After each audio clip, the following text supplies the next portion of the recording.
자, 우리 해리케인한테 자, 이번엔 내 차례다 라고 손흥민이 말할 수 있게 됐어요. 바이에른 우승이 확정되니까 막 술집에 모여서 막 파티하고 막 다이아 막 씨가 물고 막 사진 찍고 막 유난 떨만 했잖아요. 그 유난을 손흥민도 떨 수 있게 됐다는 거예요. 딱 한 경기만 더 이기면.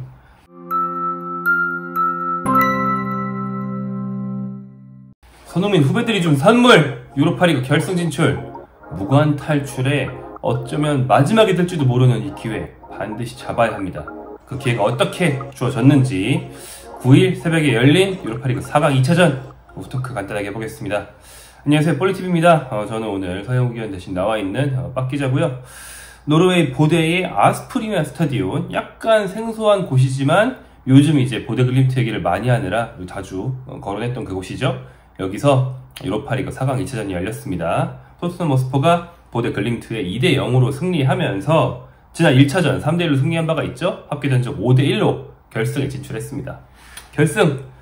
이 얘기 진짜 얼마만에 합니까? 토트넘이 어떤 대회에 결승에 나갔다. 진짜 뭐 무리뉴 있다가 잘렸던 그 리그컵 있었죠. 그리고 뭐 챔피언스, 포체티노 때 챔피언스 리그 있었죠.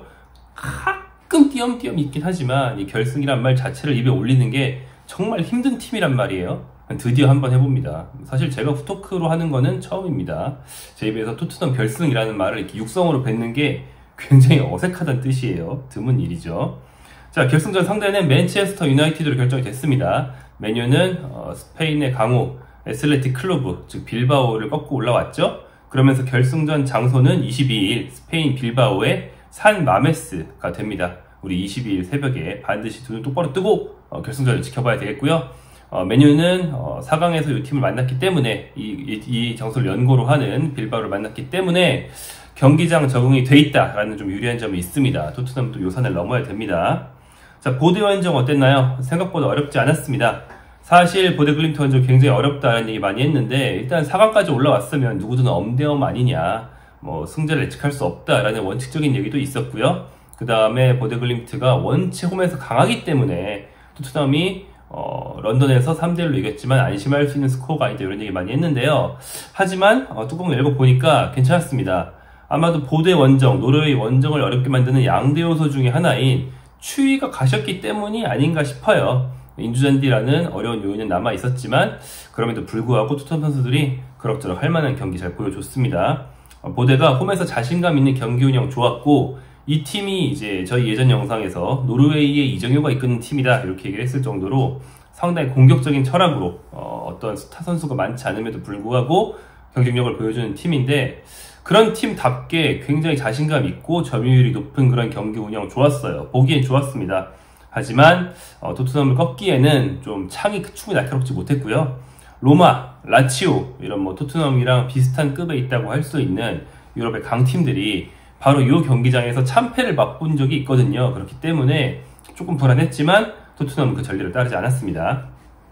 토트넘이 실리 축구가 성공했다고 볼 수 있는데요. 일단 말씀드린 것처럼 상대한테 점유율을 많이 내줬어요. 노르웨이 팀 상대로 막 점유율 40% 이하였고 그럼에도 불구하고 잘 버티다가 딸깍으로 선제골을 넣었습니다. 토트넘이랑 상당히 안 어울리는 말같이 들리지만 딸깍을 해냈어요. 후반 18분 선제골이 나왔는데요. 코너킥을 로메로가 헤딩 떨구기를 해줍니다. 역시 로메로의 뭐 키가 엄청 큰 건 아니지만 근성 있게 따내는 그 제공권이 나왔고요. 그것을 솔랑케가 끈질기게 발을 대서 밀어 넣습니다. 사실 헤딩 자체가 떨어뜨려 줬다라기보다는 헤딩 슛에 가까웠기 때문에 문전으로 들어가고 있었는데 그걸 골키퍼랑 수비수들 어떻게 하려고 할 때 솔랑케가 발을 톡 대가지고 기적을 바꿔버리니까 도저히 막을 수가 없었던 것이죠. 솔랑케가 잘 밀어 넣었습니다. 솔랑케의 유로파리그 이번 시즌 5호 골이 됐습니다. 유로파리그 이번 시즌 순항에 굉장히 중요한 몫을 차지하고 있는 선수 바로 솔랑케죠.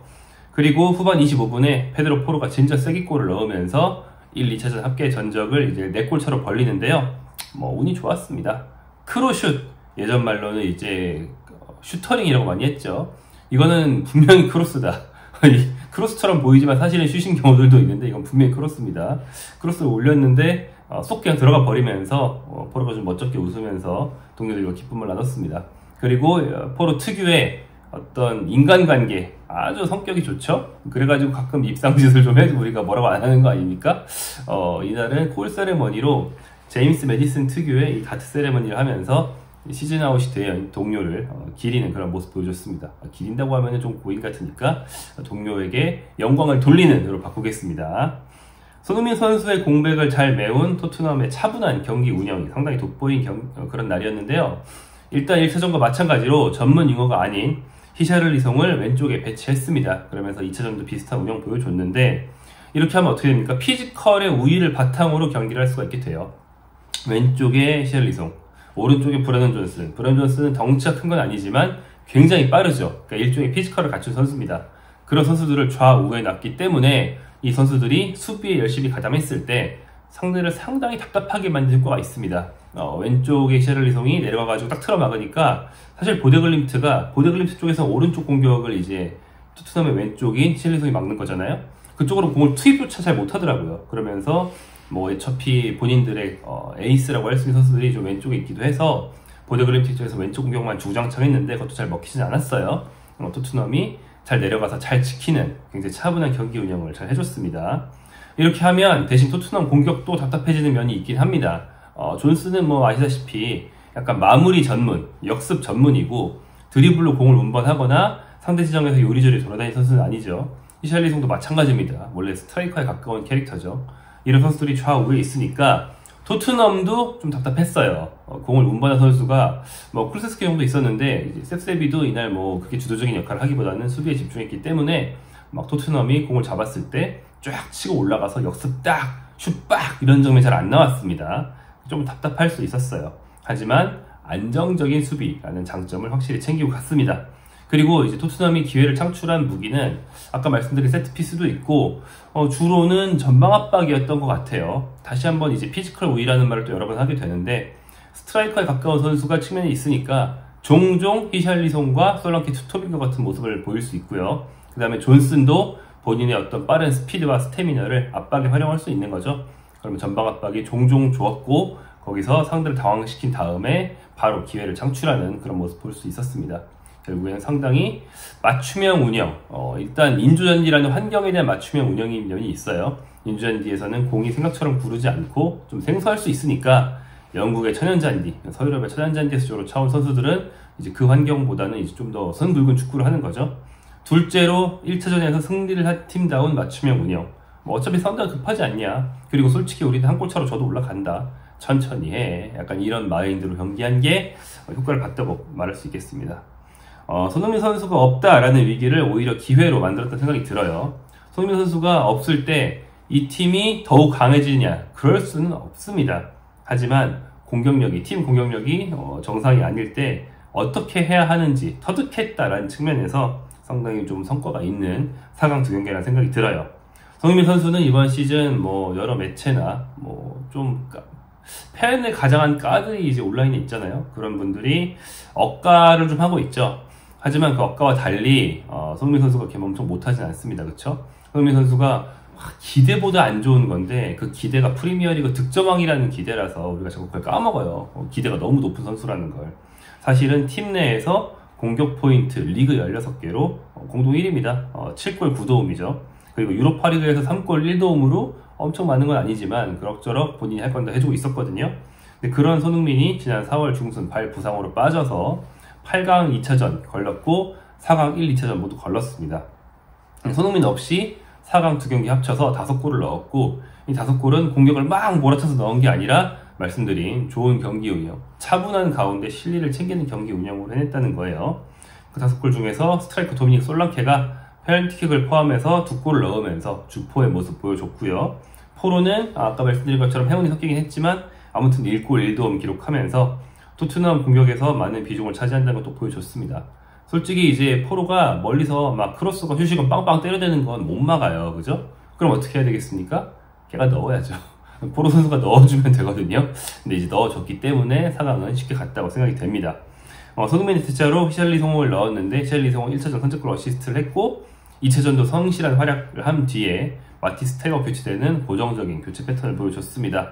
그러니까 손흥민이 없을 때 마치 그 디마테오 감독 시절 첼시랑 비슷하다고 할까요?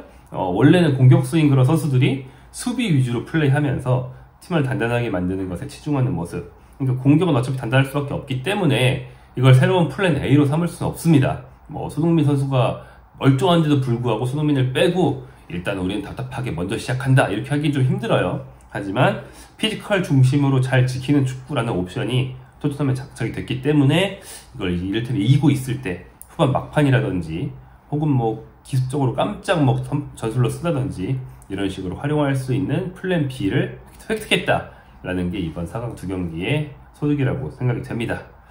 자, 우리 해리 케인한테 자, 이번엔 내 차례다 라고 손흥민이 말할 수 있게 됐어요. 왓츠앱이나 뭐 인스타 DM이나 전화나 뭘로 하든 야 나도 우승할 거야 라고 충분히 보낼 수 있게 됐습니다. 토트넘 떠난 케인과 다이어가 지난 시즌에는 예상 밖의 우승을 못했지만 이번 시즌 바이에른의 분데스리가 우승에 일조하면서 엄청나게 신을 냈죠. 케인 선수가 우승 현장에서 막 원래 거기까지 안 가도 되는데 원정이고 우승 확정 뭐 확실한 것도 아니었는데 라이프치히까지 따라가가지고 막 안절부절 하다가 막 우승 확정되면 들어가야지 하다가 결국 그날 우승 확정 안 돼가지고 망연자실한 그 모습 우리 봤잖아요. 근데 이제 그 뒤에 본인들 경기 시간이 아닌 다른 팀 경기 결과를 통해서 바이에른 우승이 확정되니까 막 술집에 모여서 막 파티하고 막 다이아 막 씨가 물고 막 사진 찍고 막 별 막 진짜 유난 떠는 거 봤습니다. 근데 유난 떨만 했잖아요. 뭐 무관이 길었으니까. 그런데 이제 그 유난을 손흥민도 떨 수 있게 됐다는 거예요. 딱 한 경기만 더 이기면. 우리가 이제 손흥민의 무관 탈출 기회라는 말을 다시는 못할 수도 있습니다. 일단 다음 시즌은 높은 확률로 거의 99%로 토트넘에 남을 거 아닙니까? 토트넘이 결선에 자주 가겠어요? 그러니까 이번에 반드시 우승을 하고 가야 된다. 그래야 토트넘에서 손흥민의 무관 탈출이라는 엄청난 위협, 그 다음에 다음 시즌 챔피언스리그 진출이라는 두 번째 목표까지 이룰 수 있습니다. 다음 시즌 손흥민이 아무 유럽 대항전도 못 나가고 리그만 뛰는 거 보고 싶으세요? 아니면은 챔피언스리그 뛰는 거 보고 싶으세요? 우리 모두 다 후자죠? 그렇기 때문에 우리는 이 한 경기에 진짜 원기옥처럼 우주의 기운을 모아서 응원을 해야 될 것 같습니다. 손흥민 선수 없이 조금 불안했지만 또 노르웨이 원정이라 불안했지만 불안감 싹 날려준 토트넘 후배들 고맙고요. 우리는 22일 새벽까지 다양한 얘기를 하면서 그날을 기다려 보겠습니다.